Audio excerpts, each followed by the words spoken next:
Hello साथियों, नमस्कार साथियों। आज के क्लास में हम लोग बात करने वाले हैं, जैसा कि मैंने आपको पहली क्लास में जो है 60 प्रश्न करा चुके थे टोटल पहले चैप्टर का, जो कि ज्ञान एवं पाठ्यक्रम, ठीक है, नॉलेज एंड करिकुलम का जो सिलेबस है आपका, ठीक है।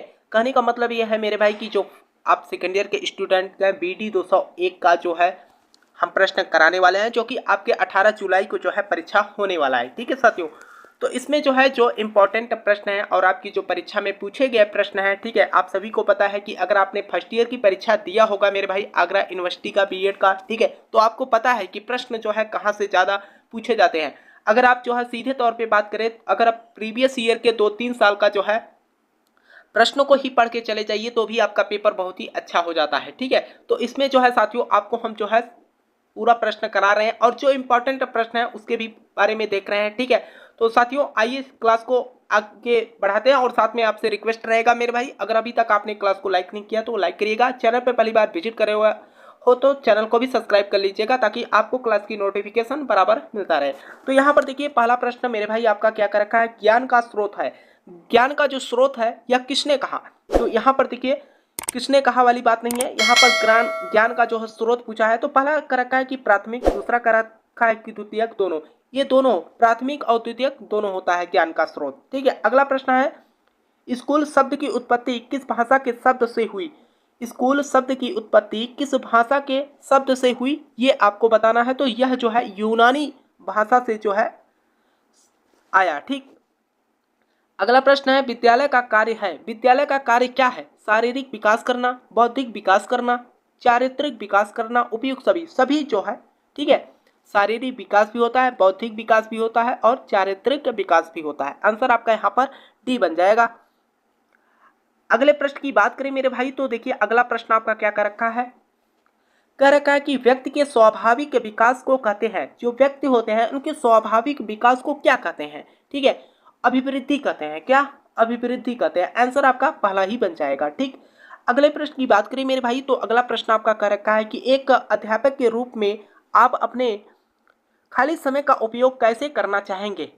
एक, अगर मान के चलिए आप एक अध्यापक हैं, अगर आपके पास खाली टाइम है तो उस खाली टाइम का जो है आप कैसे सदुपयोग करेंगे, कुल मिलाकर यही प्रश्न का मतलब है। देखिए पहला कह रखा है गपशप करने में, आराम करने में, कोई रचनात्मक कार्य करने में। जी हाँ, कोई रचनात्मक कार्य जो है आप कर सकते हैं, ठीक। आंसर आपका यहाँ पर सी बन जाएगा। अगले प्रश्न की बात करें, 10+2+3 संरचना का प्रस्ताव था, किसका था? यह जो है कोठारी आयोग का था, जो कि आपके फर्स्ट ईयर में भी आप लोगों ने परीक्षा दिया होगा। तो इससे रिलेटेड, कोठारी आयोग से रिलेटेड बहुत सारे प्रश्न आपके परीक्षा में पूछते हैं। 10+2+3 संरचना का प्रस्ताव जो था वह कोठारी आयोग ने दिया था, ठीक है। आंसर आपका यहाँ पर ए बन जाएगा, ठीक है। अगले प्रश्न की ओर चलते हैं मेरे भाई तो अगला प्रश्न आपका देखिए क्या कर रखा है कि 10 वर्षीय विद्यालय शिक्षा का कार्यक्रम की अनुशंसा की। 10 वर्षीय विद्यालय शिक्षा कार्यक्रम की अनुशंसा की किसने किया? कोठारी शिक्षा आयोग ने ही किया था मेरे भाई, ठीक है। 10 वर्षीय विद्यार्थी शिक्षा कार्यक्रम की अनुशंसा की है कोठारी शिक्षा आयोग ने, ठीक है। अगले प्रश्न की बात करें तो समस्या समाधान विधि के जनक है। समस्या समाधान विधि के जनक कौन है, इसके बारे में आपको बताना है। ये तो सभी को पता होगा मेरे भाई, आप कमेंट करके बता सकते हैं, ठीक है। सुकरात तथा सेंट थॉमस ने। आंसर आपका यहाँ पर भी ए बन जाएगा। अगला प्रश्न क्या है मेरे भाई, मेले तमाशे शिक्षण के हैं। मेले तमाशे शिक्षण के हैं, क्या है ये? दृश्य साधन, सामुदायिक साधन, श्रव्य साधन, व्यक्तिगत साधन। तो यहाँ पर जो मेले तमाशे जो होते हैं शिक्षक के हैं, सामुदायिक साधन होते हैं, ठीक है। आंसर आपका यहाँ पर बी बन जाएगा। अगले प्रश्न की ओर चलते हैं मेरे भाई तो अगला प्रश्न आपका क्या कर रखा है, देखिए अगला प्रश्न आपका कर रखा है कि निम्नलिखित में से कौन शिक्षण प्रक्रिया का भाग है? निम्नलिखित में से कौन शिक्षण प्रक्रिया का भाग है? तो इसमें अगर हम बात करें मेरे भाई तो यहाँ पर देखिए विद्यार्थी, शिक्षण, पाठ्यक्रम, उपयुक्त सभी, तो यहाँ पर सभी है। शिक्षण प्रक्रिया का जो भाग होता है विद्यार्थी भी होता है, शिक्षण भी होता है और पाठ्यक्रम भी होता है। तो आंसर आपका यहाँ पर डी बन जाएगा, उपयुक्त सभी, ठीक है। अगला प्रश्न है, कक्षा का नेता होता है। बहुत ही इंपॉर्टेंट प्रश्न है मेरे भाई। 2000 ये जो सेशन भी था आपका 2023 वाला, इसमें जो है सेकेंड ईयर में पूछा गया प्रश्न है, ठीक है। तो कक्षा का नेता होता है, कक्षा का नेता जो होता है वो कौन होता है? मॉनिटर होता है, कक्षा अध्यापक होता है, विषय अध्यापक होता है कि प्रधानाध्यापक होता है? देखिए अगर कक्षा नेता की बात करें तो जो उस समय प्रेजेंट टाइम में कक्षा अध्यापक होगा वही जो है आपका लीडर होता है, यानी कि नेता होता है, ठीक है। अगले प्रश्न की बात करें तो कह रखा है कि कक्षा में शिक्षक का व्यवहार होना चाहिए। जो कक्षा होती है उसमें शिक्षक का व्यवहार कैसा होना चाहिए? निरकुशतावादी, मुक्तात्मक, प्रजातांत्रिक, कल्पना की ओर। प्रजातांत्रिक होना चाहिए, यानी सबका जो है साथ, सबको साथ में लेकर चलना है। ठीक है, अगले प्रश्न की बात करते हैं मेरे भाई। तो अगला प्रश्न आपका क्या कर रखा है कि पाठ्य पुस्तक के अंत में प्रश्नमाला दी जाती है। पाठ्य पुस्तक के अंत में प्रश्नमाला दी जाती है, आखिर ऐसा क्यों? गृह कार्य हेतु, पुनरावृत्ति हेतु, दृढ़करण हेतु, उपयुक्त सभी के लिए। जी हाँ, इसमें जो है सभी शामिल हो जाएंगे। ठीक है, अगले प्रश्न की बात कर लेते हैं मेरे भाई। देखिए अगला प्रश्न आपका क्या कर रखा है, कर रखा है कि अध्यापक के वांछित शिक्षा कौशल का विकास करने हेतु उपयोगी है। स्वाध्याय, अनुकरण, सूक्ष्म शिक्षण, अवलोकन। तो यहाँ पर आपका सूक्ष्म शिक्षण हो जाएगा। अगला प्रश्न है कि श्रव्य दृश्य सामग्री का उपयोग शिक्षण को बनाता है। श्रव्य दृश्य सामग्री का उपयोग शिक्षण को बनाता है, क्या बनाता है? प्रभावी, रोचक, दोनों। यहाँ पर प्रभावी और रोचक दोनों। ठीक है, तो आंसर आपका सी बन जाएगा। अगला प्रश्न है ज्ञान प्राप्त करने के 3 पद हैं। ज्ञान प्राप्त करने के 3 पद क्या है? श्रवण, मनन, निधिध्यासन, उपयुक्त सभी। इसमें सभी हो जाएगा। ठीक है, श्रवण, मनन, निधिध्यासन। ठीक है, तो आंसर आपका यहाँ पर डी बन जाएगा। अगले प्रश्न की बात करते हैं मेरे भाई। तो अगला प्रश्न आपका क्या कर रखा है, कह रखा है कि सूचना के अंतर्गत सम्मिलित किए जाते हैं। सूचना के अंतर्गत सम्मिलित किए जाते हैं विधि, साधन, वातावरण, उपयुक्त सभी।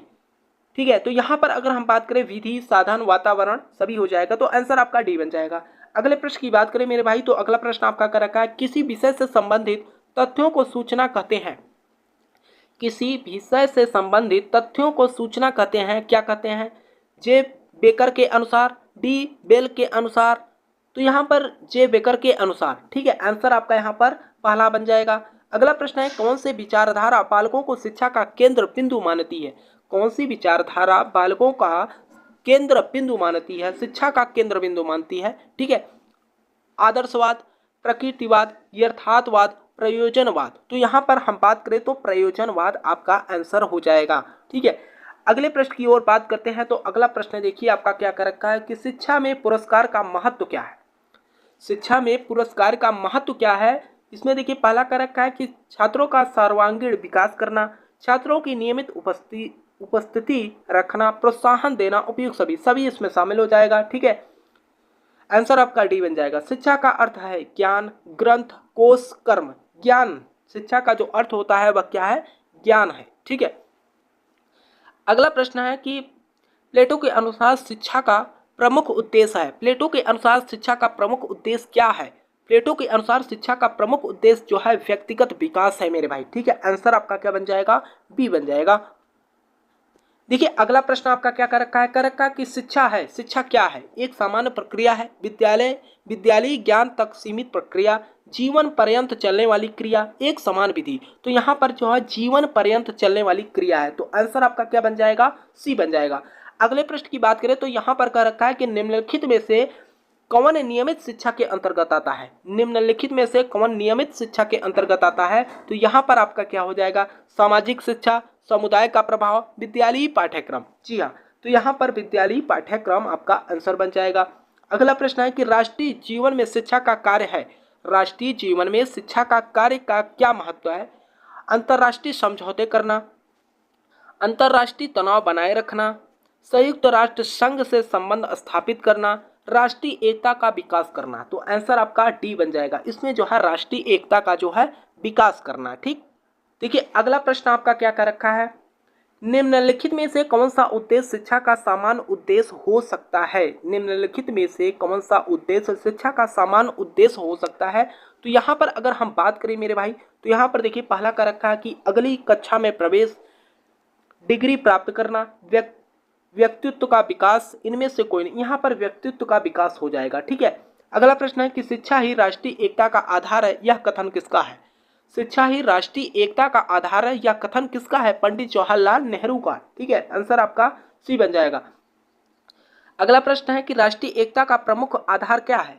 राष्ट्रीय एकता का प्रमुख आधार क्या है? विज्ञान, कला, वाणिज्य, शिक्षा। शिक्षा, राष्ट्रीय एकता का प्रमुख आधार किसे माना जाता है? शिक्षा को माना जाता है। ठीक है, अगला प्रश्न है कि निम्नलिखित में से कौन सा नियमित शिक्षा के अंतर्गत नहीं आता? निम्नलिखित में से कौन सा नियमित शिक्षा के अंतर्गत नहीं आता मेरे भाई? तो यहाँ पर अगर हम बात करें स्कूल, पुस्तकालय, धर्म, शिक्षण विधि, जो धर्म है यह जो है नियमित शिक्षा के अंतर्गत नहीं आता। तो आंसर आपका यहाँ पर सी बन जाएगा। अगले प्रश्न की ओर बात करते हैं मेरे भाई। तो अगला प्रश्न आपका देखिए क्या है। अगला प्रश्न का रखा है कि शिक्षण के किस उद्देश्य के अनुरूप पाठ्यक्रम निर्माण की आवश्यकता होती है? शिक्षण के किस उद्देश्य के अनुरूप पाठ्यक्रम निर्माण की आवश्यकता होती है? तो यहाँ पर देखिए पहला का रखा है ज्ञानात्मक, भावात्मक, क्रियात्मक, उपयुक्त सभी। तो यहाँ पर ज्ञानात्मक, भावात्मक, क्रियात्मक सभी होगा। तो आंसर आपका यहाँ पर डी बन जाएगा। अगला प्रश्न है कि निम्नलिखित में से कौन सा कारक पाठ्यक्रम विकास को प्रभावित करने वाला कारक है? निम्नलिखित में कौन सा कारक पाठ्यक्रम विकास को प्रभावित करने वाला कारक है? तो यहाँ पर अगर हम बात करें तो समाज एवं परिवेश, शिक्षा आयोग समितियां, शिक्षा के उद्देश्य, उपयुक्त सभी। तो यहाँ पर जो है उपयुक्त सभी हो जाएगा आपका। ठीक है। अगला प्रश्न है कि ब्लूम के अनुसार शिक्षा के उद्देश्य कितने प्रकार के होते हैं? ब्लूम के अनुसार शिक्षा के उद्देश्य कितने प्रकार के होते हैं? तो 3 प्रकार के होते हैं। आंसर आपका बी बन जाएगा। अगले प्रश्न की बात करते हैं मेरे भाई। तो अगला प्रश्न देखिए क्या कर रखा है। देखिए अगला प्रश्न कर रखा है कि निम्न में से किसका प्रभाव बालक के विकास पर पड़ता है? निम्न में से किसका प्रभाव बालक के विकास पर पड़ता है? परिवार, समाज, विद्यालय, उपयुक्त सभी। सभी, परिवार का भी पड़ता है, समाज का भी पड़ता है और विद्यालय का भी। उपयुक्त सभी आंसर हो जाएगा। ठीक है। बाल मनोविज्ञान का अध्ययन निम्नलिखित में से किसके लिए सर्वाधिक आवश्यक है? बाल मनोविज्ञान का अध्ययन निम्नलिखित में से किसके लिए सर्वाधिक आवश्यक है? पहला का रखा है माध्यमिक शिक्षक के लिए, अगला का रखा है विश्वविद्यालय के शिक्षक के लिए, प्राथमिक शिक्षक के लिए, उपयुक्त सभी। ठीक है। तो सभी के लिए यह जो है अनिवार्य है। तो आंसर आपका डी बन जाएगा। अगला प्रश्न देखिए। अगला प्रश्न का रखा है कि निम्नलिखित में से किस प्रकार के विकास से जीन पियाजे का संबंध है? निम्नलिखित में से किस प्रकार के विकास से जीन पियाजे का संबंध है मेरे भाई? तो यह देखिए 2018 के बैच में परीक्षा में आपके पूछा गया प्रश्न है। तो यहाँ पर नैतिक विकास, संवेगात्मक विकास, संज्ञानात्मक विकास। ठीक है। आंसर आपका क्या बन जाएगा? सी बन जाएगा। अगले प्रश्न की ओर चलते हैं मेरे भाई। तो अगला प्रश्न देखिए आपका क्या कर रखा है कि किशोरावस्था की विशेषता है एकांकी रचना, समलिंगी समूह का बनना, विषमलिंगी समूह का बनना। जी हाँ, ठीक है। किशोरावस्था की विशेषता जो होती है विषमलिंगी समूह का बनना। तो आंसर आपका सी बन जाएगा। अगला प्रश्न है कि शैशव अवस्था की मुख्य विशेषता नहीं है। शैशव अवस्था की मुख्य विशेषता नहीं है तो आत्म प्रेम, काम प्रवृत्ति, नैतिकता, जिज्ञासा। तो यहाँ पर हम नैतिकता की बात करेंगे। शैशव अवस्था की मुख्य विशेषता नहीं है, ध्यान दीजिएगा। आत्म प्रेम, काम प्रवृत्ति, जिज्ञासा ये सभी होता है लेकिन नैतिकता जो है नहीं होती है। तो आंसर आपका सी बन जाएगा। अगला प्रश्न है कि वंश परंपरा के मुख्य वाहक हैं। वंश परंपरा के मुख्य वाहक जो हैं जीन्स हैं। ठीक है। आंसर आपका ए बन जाएगा मेरे भाई। ठीक है। देखिए अगला प्रश्न आपका क्या कर रखा है कि परिवर्तन की अवस्था कहा गया। परिवर्तन की जो अवस्था होती है उसे क्या कहा गया मेरे भाई? तो यहाँ पर देखिए बाल्यावस्था को, शैशवा अवस्था को, किशोरा अवस्था को जो है परिवर्तन की अवस्था कहा गया। ठीक है। आंसर आपका सी बन जाएगा। अगला प्रश्न है कि शिक्षा मनोविज्ञान की प्रकृति है।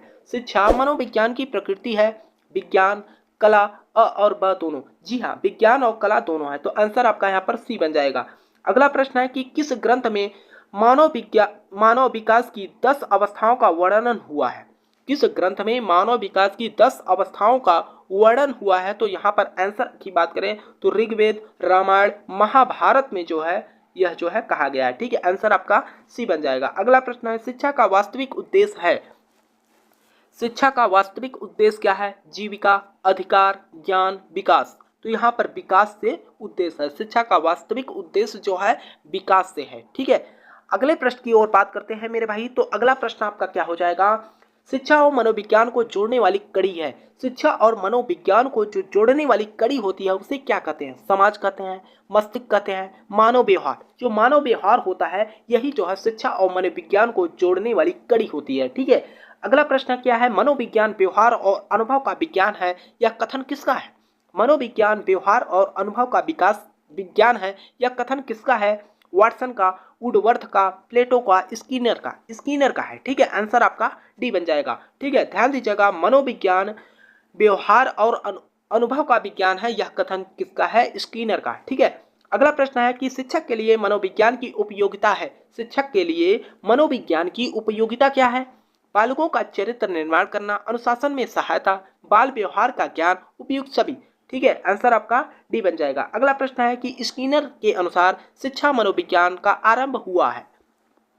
स्किनर के अनुसार शिक्षा मनोविज्ञान का आरंभ हुआ कब हुआ? प्लेटो से, अरस्तु से, लॉक से, फ्रायड से। तो अरस्तु से, आंसर आपका बी बन जाएगा। ठीक है, अगले प्रश्न की बात करते हैं मेरे भाई। तो अगला प्रश्न आपका क्या कर रखा है कि शिक्षक की सफलता का रहस्य है। शिक्षक की जो सफलता होती है उसका रहस्य क्या है? विशिष्ट ज्ञान, शारीरिक गठन, आकर्षक व्यक्तित्व, मनोविज्ञान का ज्ञान। तो यहाँ पर मनोविज्ञान का ज्ञान। ठीक है, आंसर हो जाएगा। अगला प्रश्न है कि शिक्षा मनोविज्ञान उपयोगी है। शिक्षा मनोविज्ञान उपयोगी है, यह जो है छात्र, शिक्षक के लिए, व्यक्ति के लिए, समाज के लिए, व्यक्ति तथा समाज के लिए। तो आंसर आपका क्या हो जाएगा? व्यक्ति तथा समाज के लिए। ठीक है, अगला प्रश्न है बालक की खोज के लेखक हैं। बालक की खोज की लेखक की बात करें तो कौन है? माल्टेसरी। कौन? माल्टेसरी है। बालक की खोज के लेखक कौन है? माल्टेसरी। ठीक है, अगला प्रश्न है इनोवेशन ऑफ एजुकेशन थ्योरी के लेखक कौन है? तो ये जो है कौन है? एडम्स। कौन? एडम्स। ठीक है, 2018 ये सभी प्रश्न आपके इंपॉर्टेंट हैं। 2018 के जो है बैच में जो है पूछा गया प्रश्न है आपका। ठीक है, अगला प्रश्न है मेरे भाई। अगला प्रश्न आपका क्या कर रखा है? विद्यालय एवं समाज के लेखक कौन है? विद्यालय एवं समाज के लेखक की बात करें तो अरस्तु हैं, गांधी हैं, रस्क है, डीवी। कौन? डीवी। विद्यालय एवं समाज के लेखक जो है डीवी हैं। ठीक है, अगला प्रश्न है मनोविश्लेषणवाद के प्रवर्तक है। मनोविश्लेषणवाद के प्रवर्तक जो है मेरे भाई, पहला कर रखा है स्किनर, फ्रायड, एंजिले, अरस्तु। तो यहाँ पर फ्रायड है। ठीक है, आंसर आपका क्या बन जाएगा? पी बन जाएगा। ठीक है, देखिए आपका अगला प्रश्न क्या कर रखा है कि आत्मनिरीक्षण विधि का प्रतिपादन किया था। आत्मनिरीक्षण विधि का प्रतिपादन जो था किसने किया था?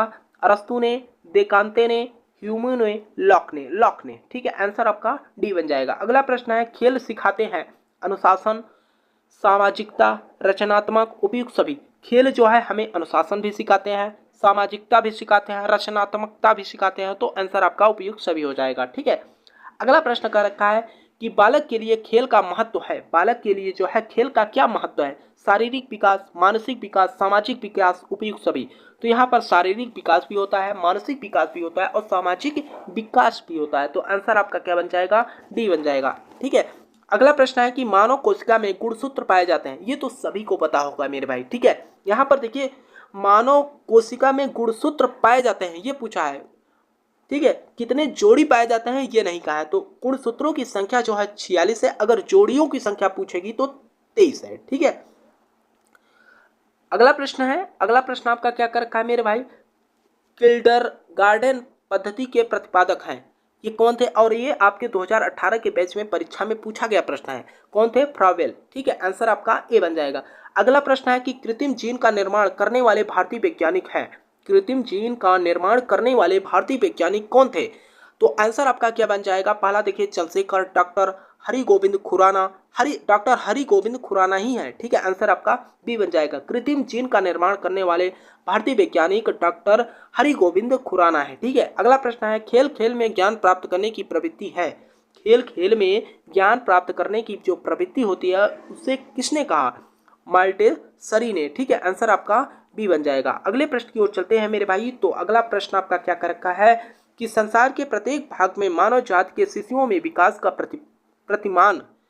संसार के प्रत्येक भाग में मानव जाति के शिशुओं में विकास का प्रतिमान समान होता है। ठीक है, आंसर आपका ए बन जाएगा। अगला प्रश्न है कि उत्तम चरित्र का लक्ष्य है। उत्तम चरित्र का लक्ष्य क्या है? आत्मनियंत्रण, विश्वसनीयता, अंतःकरण की स्वतंत्रता, उपयुक्त सभी। तो यहाँ पर सभी हो जाएगा। ठीक है, अगला प्रश्न है किशोरावस्था में किस प्रकार का निर्देशन उपयोगी रहता है? किशोरावस्था में किस प्रकार का निर्देशन उपयोगी होता है? व्यवसायिक, शैक्षणिक, व्यक्तित्व, इन सभी प्रकार का। ठीक है, तो इसमें सभी हो जाएगा। अगला प्रश्न है कि प्रारंभिक स्तर की शिक्षा में महत्व देना चाहिए समन्वय को, आर्थिक पक्ष को, शैक्षिक पक्ष को, उपयुक्त सभी को। तो यहाँ पर समन्वय को। ठीक है, आंसर आपका क्या बन जाएगा? ए बन जाएगा। अगला प्रश्न क्या है आपका? अगला प्रश्न मेरे भाई कह रखा है कि बाल्य अवस्था को अनोखा काल बताया गया? बाल्यावस्था को अनोखा काल बताया गया, या किसने कहा कि बाल्यावस्था जो होती है यह एक अनोखा काल होता है? यह जो है कोल व ब्रूस ने, किसने? कोल व ब्रूस ने बताया। ठीक है। अगला प्रश्न है कि कौन सी विशेषता बाल केंद्रित शिक्षा की विशेषता नहीं है? कौन सी विशेषता बाल केंद्रित शिक्षा की विशेषता नहीं है? तो यहाँ पर अगर हम बात करें तो पहला का रखा है कि यह बाल मनोविज्ञान पर आधारित है, यह विद्यार्थियों में रचनात्मक का विकास करती है, यह विद्यार्थियों पर परीक्षा पर दबाव बढ़ाती है। ठीक है, नहीं है पूछा है। ठीक है, निगेटिव पॉइंट पूछ रखा है, तो आपका आंसर यहाँ पर सी बन जाएगा। ठीक है। देखिए अगला प्रश्न आपका क्या कर रखा है मेरे भाई, कह रखा है कि दोहराने की प्रवृत्ति होती है बाल्यावस्था में, शैशवावस्था में, किशोरावस्था में, प्रौढ़ावस्था में। तो जो दोहराने की प्रवृत्ति होती है वह शैशवा अवस्था में होती है। ठीक है, किसी बात को बार बार कहना। ठीक है, तो आंसर आपका क्या बन जाएगा? बी बन जाएगा। अगला प्रश्न क्या है, शैशवा अवस्था के लिए उत्तम विधि है? शैशवा अवस्था के लिए उत्तम विधि क्या है? माल्टेसरी विधि, खेल विधि, किंडरगार्टन विधि, उपयुक्त सभी, सभी है। ठीक है, सभी ने जो है कुछ न कुछ विधि दिया, उसी के लिए जो है। अगला प्रश्न क्या है, किशोरावस्था की प्रमुख समस्या है? किशोरावस्था की प्रमुख समस्या क्या है? वजन बढ़ाने की, अच्छी परीक्षा परिणाम देने की, समायोजन की, शिक्षा की। तो यहाँ पर जो है समायोजन की जो है प्रमुख समस्या रहती है। ठीक है। अगला प्रश्न है, किशोरावस्था की विशेषता नहीं है? किशोरावस्था की जो विशेषता नहीं है उसके बारे में आपको बताना है। देखिए, विपरीत लिंग के प्रति आकर्षण, स्वतंत्रता की भावना, घनिष्ठ मित्रता, ईश्वर में पूर्ण विश्वास। ठीक है, ईश्वर में जो है पूर्ण विश्वास की बात करें तो यह जो है नहीं होता किशोरावस्था में। ठीक है, अगले प्रश्न की ओर बात करते हैं मेरे भाई। ठीक है, अगला प्रश्न क्या है आपका, अगला प्रश्न का रखा है कि प्राथमिक स्तर की शिक्षा होनी चाहिए। प्राथमिक स्तर की शिक्षा क्या होनी चाहिए? पहला का रखा है मूर्त, अगला का रखा है जीवन से संबंधित, रोचक, उपयुक्त, सभी, सभी हो जाएगा। अगला प्रश्न है, कौन पौध को अपनी मार्ग की बाधा समझता है? ठीक है, तो शिशु, बालक, किशोर। किशोर। कौन पौध को अपनी मार्ग की बाधा समझता है? किशोर अवस्था, किशोर लोग। ठीक है, अगला प्रश्न है कि भाषा का शिक्षक कौन होना चाहिए?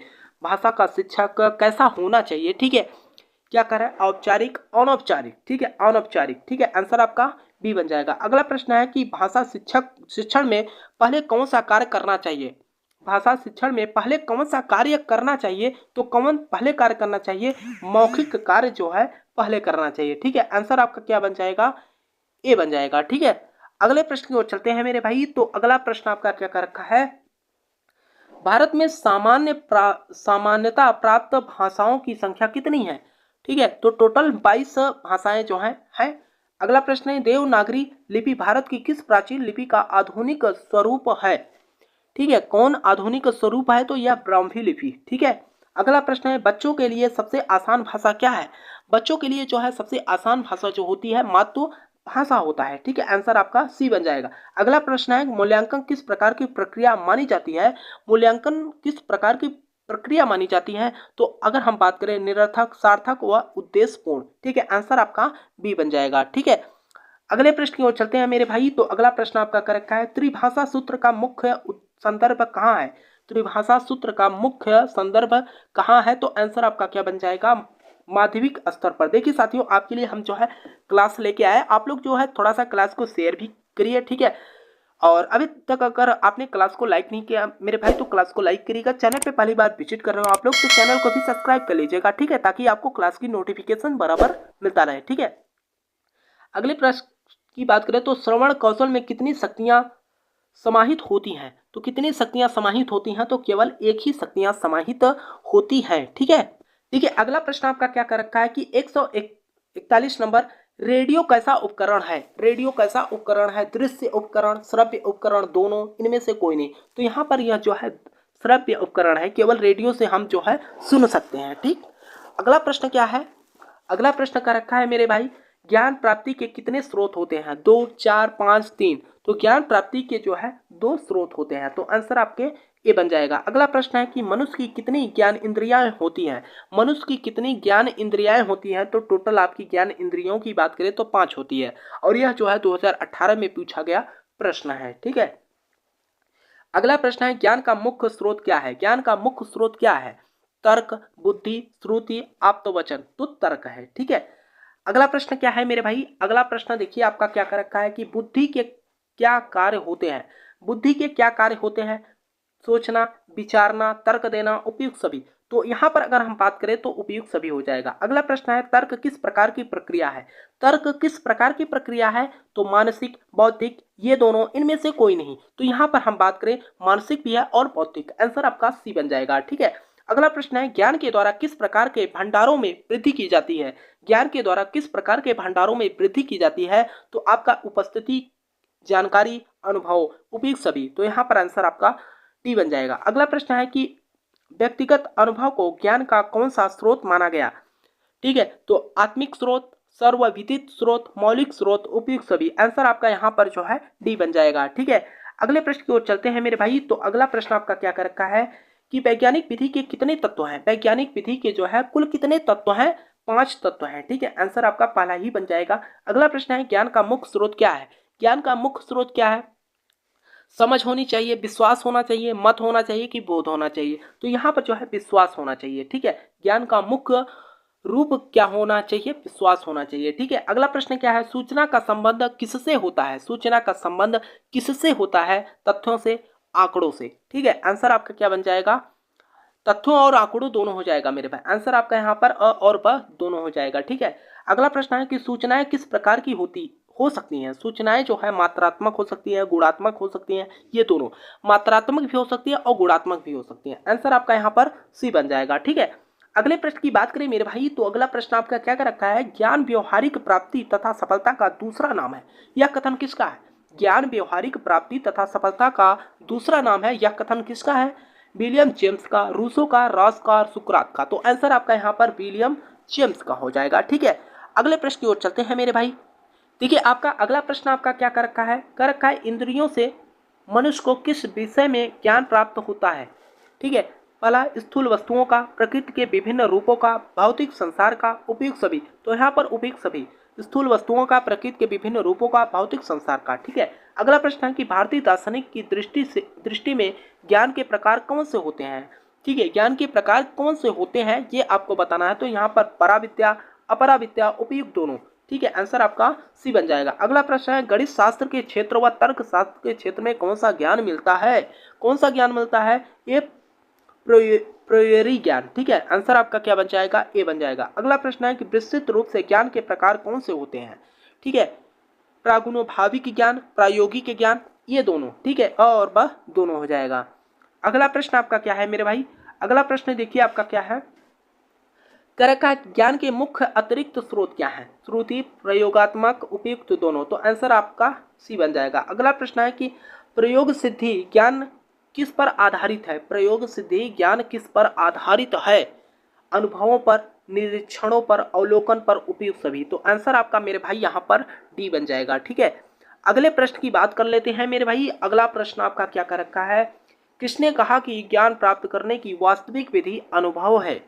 किसने कहा कि ज्ञान प्राप्त करने की वास्तविक विधि अनुभव है, टेरेंस ने, कॉलिंस ने, फ्लेक ने। ठीक है, आंसर आपका क्या बन जाएगा, सी बन जाएगा। ठीक है, तो साथियों ये रहा आपके पूरे 100 प्रश्न हमने आपको करा दिया। अब जो है अगले क्लास में हम इस चैप्टर को पूर्ण रूप से समाप्त कर देंगे साथियों। ठीक है, देखिए मेरे भाई ज़्यादा क्वेश्चन नहीं है, 10-15 प्रश्न और बचे हैं, तो हम सोच रहे हैं इस चैप्टर को जो है इसी क्लास में समाप्त कर दें। ठीक है, तो यहाँ पर देखिए ये क्या कर रखा है कि अनुभववाद के ज्ञान का आधार क्या है। ठीक है, अनुभववाद के ज्ञान का आधार क्या है ये बताना है, इंद्रिया। ठीक है, आंसर आपका ए बन जाएगा। अगला प्रश्न है सत्य के सिद्धांत कौन से होते हैं। सत्य के सिद्धांत कौन से होते हैं ये आपको बताना है। ठीक है, पहला कर रखा है संवाद सिद्धांत, सतत सिद्धांत, व्यवहारिकतावादी सिद्धांत, उपयुक्त सभी हो जाएगा। ठीक है, अगला प्रश्न है सत्य की परीक्षा के आधार कौन से हैं। सत्य की परीक्षा के आधार कौन से हैं, तो यहाँ पर उपयोगिता, कार्यक्षमता, संतोष, लाभ व सुख, उपयुक्त सभी हो जाएगा। ठीक है, अगले प्रश्न की ओर चलते हैं मेरे भाई। तो अगला प्रश्न आपका क्या कर रखा है कि वैज्ञानिक प्रणाली किस प्रकार की होती है। वैज्ञानिक प्रणाली किस प्रकार की होती है, समान, निश्चित, क्रमबद्ध, उपयुक्त सभी। तो यहाँ पर समान भी होती है, निश्चित और क्रमबद्ध भी होती है, उपयुक्त सभी हो जाएगा। ठीक है, अगला प्रश्न है कि वैज्ञानिक विधि की मुख्य विशेषता क्या है। वैज्ञानिक विधि की मुख्य विशेषता क्या है, सत्यापनशीलता, वस्तुनिष्ठता, निश्चयतात्मक, उपयुक्त सभी। आंसर आपका क्या बन जाएगा, डी बन जाएगा। ठीक है, अगले प्रश्न की बात करें तो मानसिक व बौद्धिक विकास के साथ मनुष्य किस प्रकार से आध्यात्मिक ज्ञान प्राप्त करता है। ठीक है। आध्यात्मिक ज्ञान प्राप्त करता है दैवी शक्ति से, श्रुति से, अंतःकरण से, उपयुक्त सभी से, उपयुक्त सभी से। ठीक है। अगले प्रश्न की बात करते हैं। देखिए अगला प्रश्न आपका क्या कर रखा है, आत्मवचन के ज्ञान की प्राप्ति हेतु हमें किन पर निर्भर रहना होता है। ठीक है। पहला करेगा विशेषज्ञों पर। ठीक है, आंसर पहला ही हो जाएगा। अगला प्रश्न है कि संवाद सिद्धांत किन तथ्यों पर आधारित होता है। संवाद सिद्धांत किन तथ्यों पर आधारित होता है, सत्य के, विश्वास के, बुद्धि के, ये तीनों। ठीक है, उपयुक्त सभी हो जाएगा आंसर। अगला प्रश्न है प्रारंभ में हर मनुष्य ज्ञान कहाँ से प्राप्त करता है, तर्क से, ज्ञान इंद्रियों से, मानसिकता स्तर से, उपयुक्त सभी। तो यहाँ पर ज्ञान इंद्रियों से, आंसर आपका क्या बन जाएगा, बी बन जाएगा। अगला प्रश्न क्या है, तर्क बुद्धि के आधार पर ज्ञान प्राप्ति की विधियां कौन सी हैं, आगमन और निगमन विधि। आंसर आपका क्या बन जाएगा, ए बन जाएगा। अगले प्रश्न की ओर चलते हैं। तो अगला प्रश्न आपका क्या कर रखा है, अगला प्रश्न आपका कर रखा है मेरे भाई, निम्नलिखित में कौन सी विधि तर्क पर आधारित नहीं है, तर्क पर आधारित नहीं है, आगमन विधि, निगमन विधि, प्रत्यक्ष विधि। ठीक है। अगला प्रश्न क्या है, निम्नलिखित में से ज्ञान प्राप्त करने की कौन सी विधि है, निम्नलिखित में से ज्ञान प्राप्त करने की कौन सी विधि है। पहला है प्रत्यक्ष विधि, निगमन विधि, प्रयोग विधि, उपयुक्त सभी। तो आंसर आपका क्या बन जाएगा, डी बन जाएगा। अगला प्रश्न है अर्थ क्रिया सिद्धांत के प्रतिपादक अथवा समर्थक कौन है, प्रतिपादक अथवा समर्थक कौन है, Williams James, John Dewey, sealer, उपयुक्त सभी है। आंसर आपका क्या बन जाएगा, डी बन जाएगा। ठीक है। अगले प्रश्न की और बात करें मेरे भाई, तो अगला प्रश्न आपका क्या कर रखा है कि दर्शन के मुख्य पहलू कौन से हैं, दर्शन के मुख्य पहलू कौन से हैं, तत्व मीमांसा, ज्ञान मीमांसा, मूल्य मीमांसा, उपयुक्त सभी। तो आंसर आपका क्या हो जाएगा, डी हो जाएगा। अगला प्रश्न है कि बालक के किस प्रकार के विकास हेतु ज्ञान प्राप्ति आवश्यक है, बालक के किस प्रकार के विकास हेतु ज्ञान प्राप्ति आवश्यक है, मानसिक विकास हेतु, बौद्धिक विकास हेतु, इन दोनों के विकास हेतु। तो आंसर आपका क्या बन जाएगा, सी बन जाएगा। ठीक है। अगला प्रश्न है मूल्यबोध किस रूप में होता है, मूल्यबोध किस रूप में होता है, मूल्यबोध जो होता है आपका ज्ञान के रूप में, भाव के रूप में, इच्छा के रूप में, उपयुक्त सभी। तो यहाँ पर ज्ञान के रूप में, भाव के रूप में, इच्छा के रूप में। आंसर आपका डी बन जाएगा। ठीक है।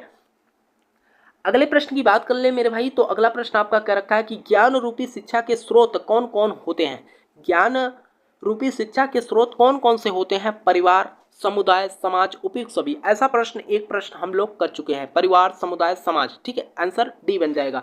अगला प्रश्न है कि वर्तमान काल में शिक्षा के कौन कौन से रूप हैं, वर्तमान काल में शिक्षा के कौन कौन से रूप हैं।